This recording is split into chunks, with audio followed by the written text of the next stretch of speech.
Welcome to the Compliance Officer's Playbook podcast. Today we're diving deep into some research on money laundering in Iran.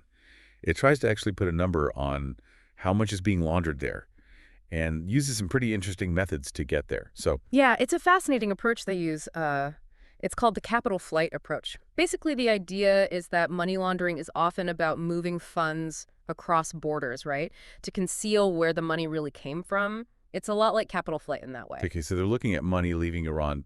I mean, not all of that is necessarily dirty money. Oh, absolutely not. The researchers are very careful about that in their methodology. They actually use a combination of data on trade misinvoicing and then also discrepancies in balance of payments data. Okay, so two things there. Trade misinvoicing. Can you explain that a little more? How does that even factor into money laundering? So trade misinvoicing is basically when you deliberately misrepresent the value of goods in international trade. The whole point is to hide the real movement of money. Like, imagine an exporter. They might undervalue their goods on purpose so they can keep some of their profits offshore, away from the prying eyes of the tax authorities. So it's a way to move money around without raising any red flags. Exactly. And it works both ways. Sometimes importers will overvalue goods so they can bring illegal money back into the country, like disguised as some legitimate business expense. So the researchers are saying that this manipulation of trade data, it's a key indicator of money laundering. Got it. And what about the second thing you mentioned, the discrepancies in Iran's balance of payments? Right. So a country's balance of payments, that's basically a record of all their financial transactions with the rest of the world, Yeah. right? All the money coming in and going out.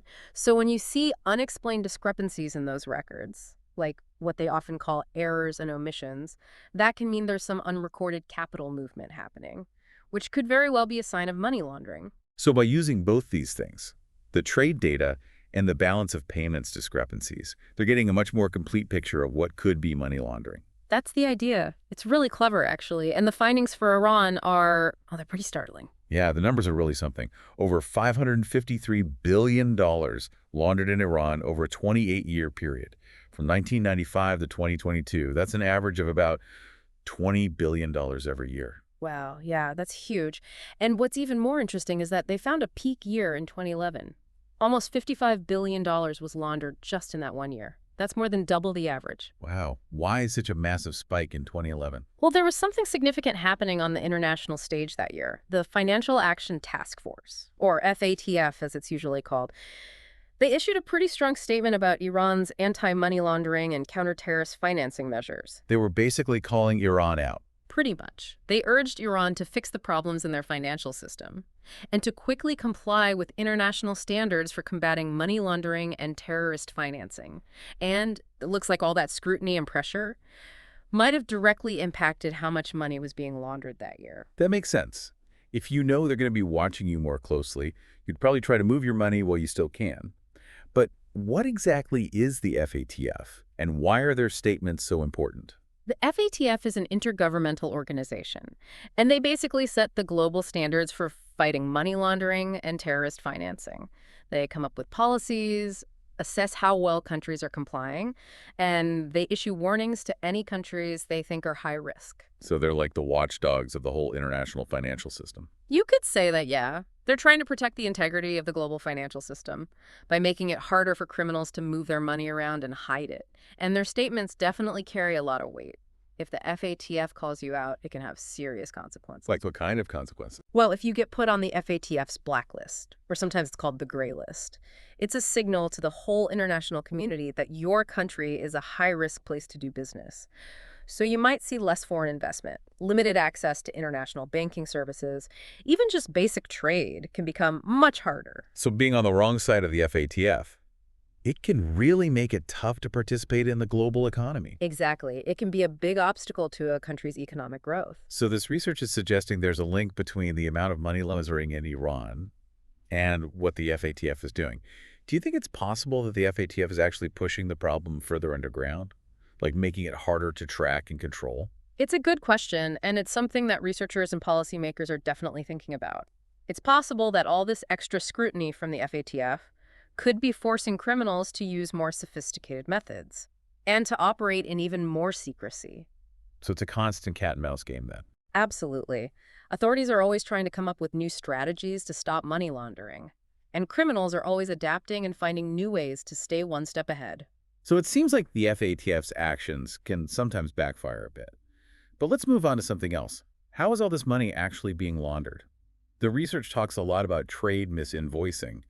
It seems to be the main method they're using. Yeah, trade misinvoicing is definitely a big focus of their research. They really break down exactly how it's used to move money both into and out of Iran.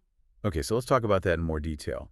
Earlier, you mentioned exporters undervaluing goods. Yeah. Can you give us an example of what that might look like in a real situation? Sure. So imagine you have an Iranian company that exports carpets. Let's say they're selling to a buyer in Dubai.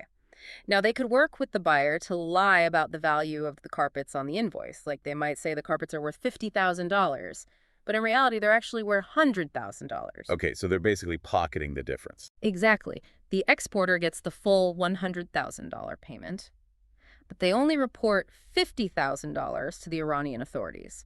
So that extra $50,000 is hidden offshore.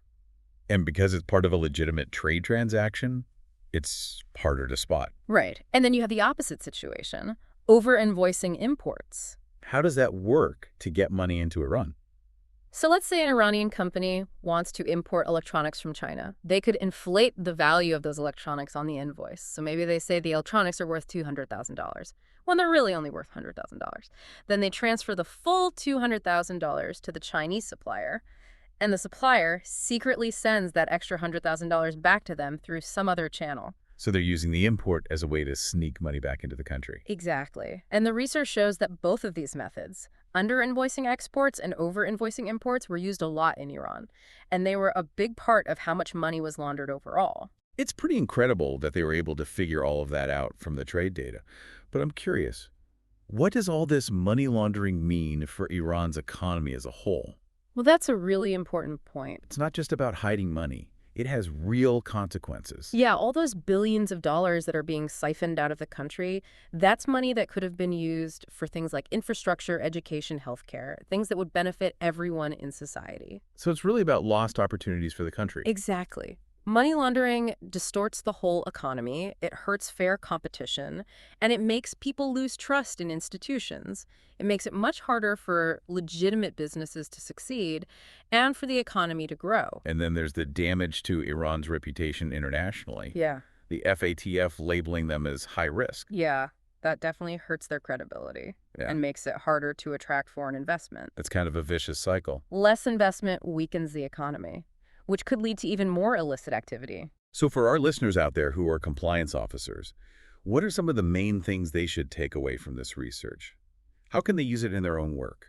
I think the biggest lesson is that you have to really understand the risks involved with countries like Iran, countries that are being watched closely by the FATF. Compliance officers need to be extra careful when they're dealing with transactions that involve those countries. Are there any specific red flags they should be looking out for, especially when it comes to Iran? Well, a few things come to mind. You want to look for any inconsistencies in trade documents, like if the declared value of the goods doesn't match up with the market price. You also want to be wary of ownership structures that are really complicated and hard to understand. You know, the kind that makes it difficult to figure out who's really benefiting from the transaction. And keep an eye out for any unusual patterns of money movement, especially if they involve high-risk jurisdictions. And obviously any signs of potential sanctions violations. Those are a huge red flag. Absolutely. Compliance officers need to stay on top of the latest sanctions regimes and be extremely thorough when they're screening transactions to make sure they're not accidentally helping someone break the law. So basically due diligence and a healthy dose of skepticism. Those are essential skills for any compliance officer. Especially in today's world. But going back to the research for a minute, I'm curious about how they were able to actually put a number on money laundering using this capital flight approach. It seems kind of indirect. It is a tricky thing to measure. Did they talk about any limitations to their methodology? Yeah, they did acknowledge some limitations, like they pointed out that they had to rely on official data, which could be wrong or even manipulated, and they also said that their estimates might not catch every single type of money laundering, because some methods don't involve cross-border transactions at all. So it's important to remember that these are just estimates. Right. They're not exact figures. But the authors really emphasized that their goal was to give us a better idea of how big the problem is, and to highlight the need for more research and policy action. Speaking of policy action, Do they offer any suggestions for how Iran could address this issue and maybe improve their standing with the FATF? They do. They say that Iran needs to strengthen their whole system for fighting money laundering and terrorist financing. They need to fully implement the FATF's recommendations.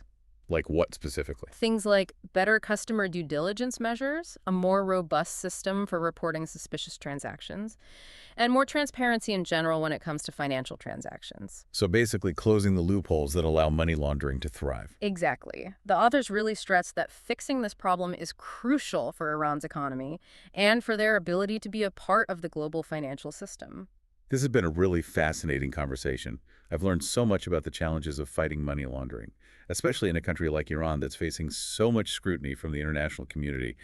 It's definitely a complex issue, but it's so important for anyone working in compliance or finance to understand how it all works.